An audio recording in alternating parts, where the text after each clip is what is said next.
Hello friends, today we will briefly discuss New Education Policy 2020. The Union Cabinet on Wednesday approved the new education policy and renamed the Ministry of Human Resources and Development as the Ministry of Education. So Wednesday को union cabinet ने approve किया है एक नई education policy को और ministry of human resources और development का नाम अब चेंज करके मिनिस्ट्री ऑफ एजुकेशन रख दिया गया है। Education policy which we are using right now was implemented in 1986। जो एजुकेशन पॉलिसी हम अभी यूज़ कर रहे हैं वो राजीव गांधी जी के सरकार द्वारा 1986 में बनाई गई थी and after 36 years, the government came up with new education policies with a lot of changes to fulfill the requirement of 21st century. और उसके बाद अब यानी 2020 में आफ्टर 36 years गवर्नमेंट फिर से एक न्यू एजुकेशन पॉलिसी लेकर आई है जो कि एजुकेशन रिक्वायरमेंट 21st सेंचुरी की फुलफिल करेगा। This new policy will pave the way for transformational reforms in school and higher education in the country. और ये जो न्यू पॉलिसी है ये स्कूल और हायर एजुकेशन को इन्हांस करेगा और अपग्रेड करेगा और ये पूरी ओवरऑल कंट्री की डेवलपमेंट के लिए भी काफ़ी यूज़फुल होगा। NEP 2020 for school and education. So from 10+2 to 5+3+3+4 policy. So जो हमारी पहले 10+2 की पॉलिसी चलती थी अब उसे चेंज करके 5+3+3+4 पॉलिसी में कन्वर्ट किया जाएगा। So current 10+2 structure policy which covered schooling from class 1 to 10 age 6 to 16 years and then class 11 to 12 age 16 to 18 years. So जो हमारी करेंट 10+2 का जो स्ट्रक्चर होता था ये दो पार्ट्स में डिवाइडेड था। एक क्लास 1 से लेके 10 तक का जो स्ट्रक्चर होता था वो सेम होता था और जो क्लास 11-12 का जो स्ट्रक्चर होता था वो एक जैसा होता था। सो उसे अब चेंज करके 5+3+3+4 पॉलिसी में कन्वर्ट किया जाएगा। So we will later on discuss about that also. Emphasis on early childhood care and education for ages 3 to 6 years, where provisions would be made to ensure universal access to high qualified ECCE across the country in phased manner. So ECCE जो है वो हर बच्चे को provide करवाया जाएगा एक faced manner में जो कि 3 से 6 साल के उम्र के बच्चों के लिए होगा। ये जो एज होती है 3 से 6 साल की उम्र ये काफ़ी सेंसिटिव एज होती है लर्निंग के लिए और इस एज में बच्चे काफ़ी शार्पली ग्रोथ करते हैं, उनका ब्रेन काफ़ी शार्पली ग्रो करता है। सो इस पे अब ज़्यादा फोकस किया जाएगा। No separation between arts and science between vocational and academic streams. अब कोई हार्ड बाउंड्रीज नहीं होगी आर्ट्स और साइंस के बीच में या वोकेशनल और एकेडमिक स्ट्रीम्स के बीच में। Flexibility for learners to choose their learning trajectory and programs and thereby choose their own paths in life according to their talent and interest. अब लर्नर्स को पूरी की पूरी छूट और फ्लेक्सिबिलिटी दी जाएगी कि वो अपने टैलेंट और इंटरेस्ट के हिसाब से अपना पाथ या अपना गोल सेट कर सकेंगे। Creativity and critical thinking to ensure encourage logical decision and making and innovations.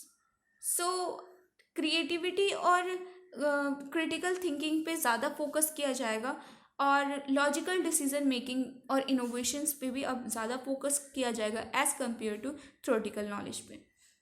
Ethics, human and constitutional values like empathy, respect for others, cleanliness, democratic spirit of service, respect for public property, liberty, responsibility, pluralism, equality और justice, इन सब चीज़ों पे भी अब focus किया जाएगा। Ethics पे जो हमारी बेसिक एथिक्स होती हैं जो एक सिटीज़न की सोसाइटी के लिए ड्यूटीज़ होती हैं उन पर भी अब ज़्यादा ध्यान दिया जाएगा।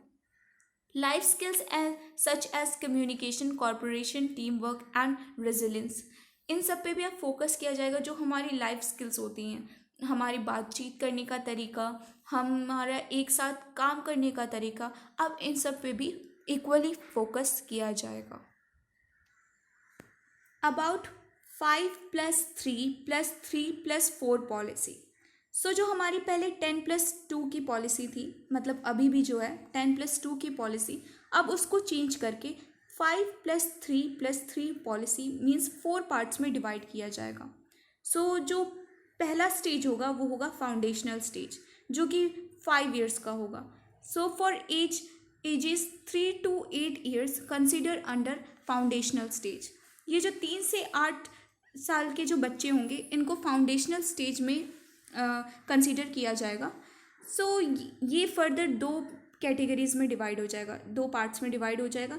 एक होगा 3 to 6 जो कि 3 साल का होगा। इसमें बच्चे किंडरगार्टन और जो आंगनवाड़ी होता है इन सब से एजुकेशन जो भी होगा वो लेंगे, और जो 2 साल होंगे मतलब 6 to 8 वो होगा फर्स्ट और सेकेंड क्लास के लिए।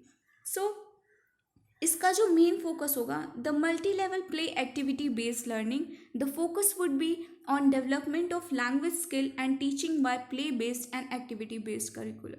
सो इस पे बच्चों को ज़्यादा बर्डन नहीं दिया जाएगा, इसमें बस खेल कूद में ही पढ़ाया जाएगा, खेल खेल में पढ़ाया जाएगा बच्चों को, और बच्चों पे ज़्यादा बर्डन शुरुआत में नहीं दिया जाएगा, और इसमें जो लैंग्वेज स्किल पे ज़्यादा फोकस किया जाएगा। सो जो दूसरा स्टेज है वो है preparatory stage for age 8 to 11 और क्लासेस 3 to 5। ये 8 से 11 साल के बच्चों के लिए होगा, और ये क्लासेस 3 से लेके 5 तक के बच्चों के लिए होगा। सो जो इसका मेन फोकस होगा the focus would shift to play discovery, activity based learning and interaction classroom learning, and medium of instruction till grade 5 would be home language or mother tongue or local language। so जो as 8 से 11 के बच्चे होंगे उनका जो main focus होगा वो होगा स्पोर्ट्स में, डिस्कवरी में, एक्टिविटी बेस्ड लर्निंग में, इंटरेक्शन क्लासरूम लर्निंग में। और अब थ्योरेटिकल नॉलेज पे ज़्यादा फोकस नहीं किया जाएगा, प्रैक्टिकल पे ज़्यादा फोकस किया जाएगा।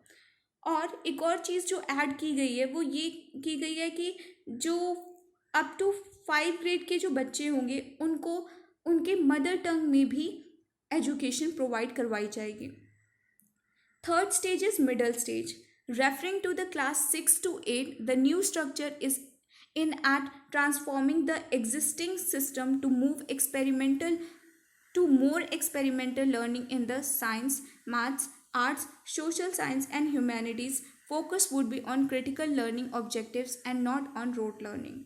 so इस स्टेज में जो कि क्लास 6 से लेके 8 तक के बच्चे जिसमें आएंगे, इसमें जो एक्सपेरिमेंटल लर्निंग पे ज़्यादा फोकस किया जाएगा और थ्योरेटिकल नॉलेज पे उतना ज़्यादा ध्यान नहीं दिया जाएगा, ज़्यादा प्रैक्टिकल नॉलेज पे ध्यान दिया जाएगा। और इसका जो मेन फोकस होगा वो क्रिटिकल लर्निंग ऑब्जेक्टिव्स पे होगा, ना कि रोट लर्निंग पे।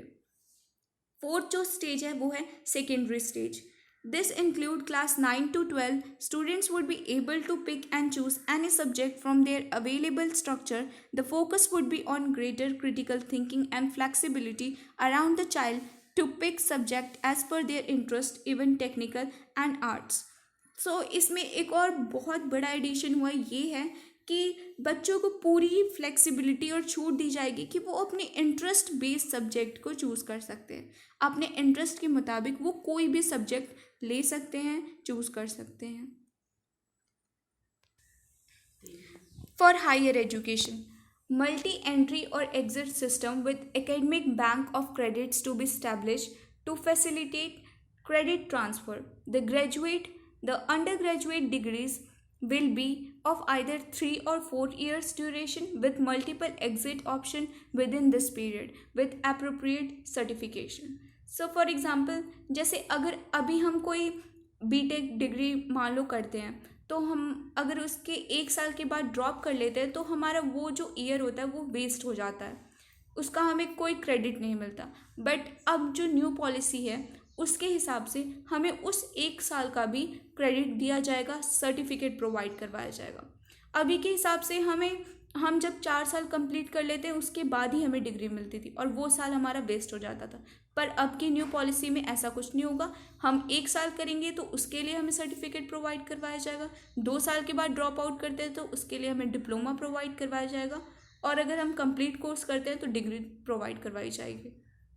So, major reforms suggested in the higher education to give more flexibility to students. Students can choose any set of subject for higher education, take sabbatical and other options.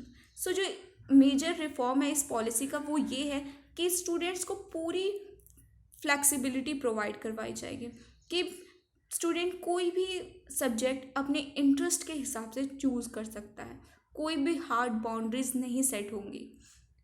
UGC AICTE to be replaced by a single higher education regulator, HECI, Higher Education Regulatory Council. सो UGC और AICTE को combine करके एक higher education regulator बनाया जाएगा, higher education regulatory council. Some more important key features of NEP is extensive use of technology in teaching and learning, removing language barriers, increasing access for दिव्यांग students. So, अब technologies का काफ़ी use किया जाएगा teaching और learning purpose के लिए, और जो लैंग्वेज बैरियर्स होते थे उसको भी रिमूव किया जाएगा, और दिव्यांग बच्चों के लिए भी एजुकेशन सिस्टम को अपग्रेड किया जाएगा, उनको भी मोर एजुकेशन फैसिलिटीज़ प्रोवाइड करवाई जाएंगी। Full equity and inclusion as the cornerstone of all education decisions to ensure that all student are able to thrive in the education system. अब पूरी equality दी जाएगी और एजुकेशनल डिसीजन हर बच्चे तक पहुंचाया जाएगा ताकि वो पूरा का पूरा बेनिफिट ले सकें उस एजुकेशन सिस्टम से। Education is a public service, access to equality education must be considered a basic right of every child. एक एजुकेशन जो है एक पब्लिक सर्विस है और वो पूरा का पूरा अधिकार हर बच्चे को इक्वली उसका अधिकार देना चाहिए। Coding will be introduced in class 6 according to the policy and vocational integration from class 6 onwards. अब कोडिंग भी क्लास 6 में ही इंट्रोड्यूस करवा दी जाएगी। कोडिंग और जो ये सेटअप्स होते हैं उनको भी क्लास 6 में करवाना स्टार्ट कर दिया जाएगा। वोकेशनल इंटीग्रेशन भी स्टार्ट करवा दी जाएगी 6 के बाद से। E content in regional language, e content अब रीजनल लैंग्वेज में भी प्रोवाइड करवाया जाएगा। Board exams will be low stake and test actual knowledge instead of rote learning. Board exams जो होंगे वो अब टेस्ट करेंगे एक्चुअल नॉलेज को as compare to theoretical knowledge. So that's all for today. Thanks for watching.